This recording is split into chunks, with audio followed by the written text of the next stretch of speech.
Hello, Father. As you may have heard, I have been diagnosed with autism. It was a very big surprise for me. I had spent some time with Bridget's kids when I did a penning demonstration for them. Bridget had told me before that some of my behavior was on the spectrum, but I didn't think anything of it. I thought I wasn't anything like her kids, and with my quick look into autism, it seemed so vague, complex, and inconclusive, I paid it no mind. Then Cynthia came back into my life. She is living with 2 straight male lovers, and I have been in a polyamorous relationship with my wife. It was an awkward week of communication. Cynthia is doing very well as an executive for a college in California. She apologized for the things that she had done to us and let me know of her bipolar 2 with psychotic features. I began researching the name of what I have so I could reciprocate. At first I thought it was schizophrenia, but I watched a 13-minute video on YouTube about high-functioning autism. I knew I had it. It explained almost all of my problematic behavior I've had in the past. I am also bipolar 1 with psychotic features. Both Cynthia and I were severely abused as children and have genius IQs, which explains our connection. She and one of her men are almost certainly autistic as well. Bridget interrupted one of my bike rides to give me an update on you. She said that you love me very much, but you need an apology from me for the things I wrote on social media, and that I must accept your apology from the last time we spoke, I assume. She said that Laura said I was high when we spoke on the phone. Number 1, I'm not sure if you know what love is. Picture Laura having a good fuck with one of your friends. Imagine enjoying it. That is high-level love. I think you like me, just like I like you. And if you stop being an evil Republican, I may even start to love you. I do not lie. Number 2, unless it's to save my ass. I am aware that memories can be corrupted by ourselves and the review of our memories. The more we review our memories and alter the story to fit our desires, the more corrupt the memories can become. I do not believe my memories are corrupt. When I storytell, I have been known to add an embellishment or two, not to create falsehoods, but rather attempt to have the listener experience some similar emotional response. The embellishments are very minor. I plan on writing a book soon. If it is successful, it will be more difficult to bear than social media posts, I promise you. I have 3 memories of Canoe Creek. I have 1 of fishing, no harm, no foul. I have 1 of Tim Riker's strange-looking penis. Strange-looking penis and bright red pubic hair. And I have 1 of you holding my head under the surface of the water until it felt like I was drowning. This is very strange. By the way, I think I'm bisexual. Number 3.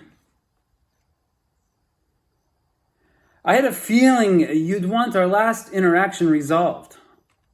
I remember the conversation.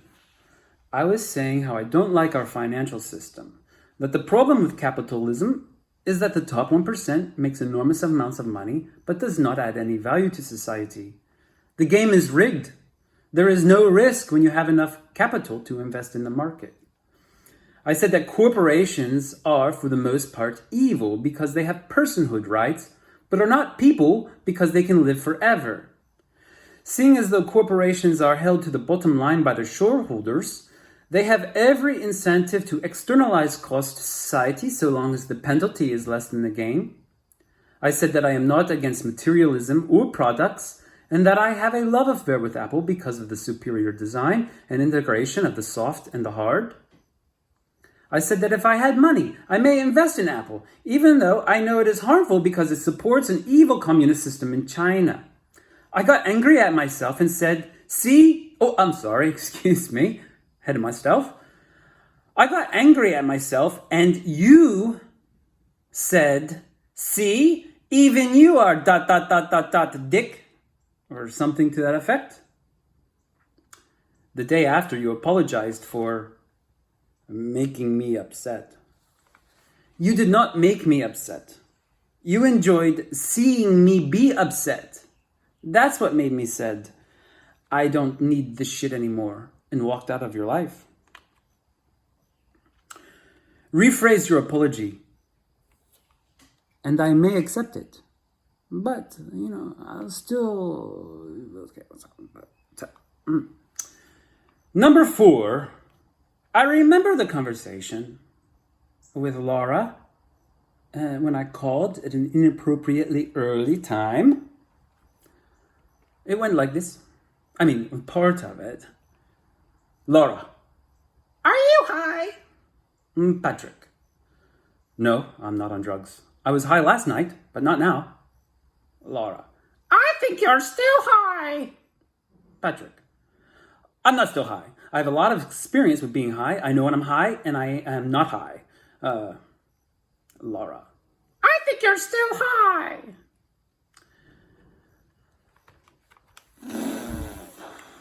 I completely love my autism. And I love my bipolar 1 about 99%. I rarely get depressed. When I do get depressed, it sucks, but I am able to keep so busy that my mind doesn't get a chance to perseverate on it. And then, in very little time, I am normal or hypomanic again. Hypomanic episodes are very similar to being on sativa cannabis, cocaine, and methamphetamine, although it's not bad for you. It truly is a wonderful disorder. You probably are responsible for me having it, genetically or environmentally, but either way, thank you very much. When you had an extremely high-functioning autism on top of bipolar, you'll get a person who is quite odd and misunderstood. Luckily, my ridiculously connected brain is able to mask the symptoms most of the time and look normal to neurotypicals. But here's the problem, my father. You will not be able to hang out with me and drink 2 fingers of scotch, swim, and shoot guns if you don't recognize my handicapped. There is no autism light.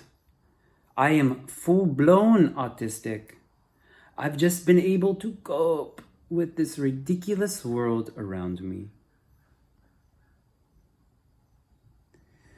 Thank you.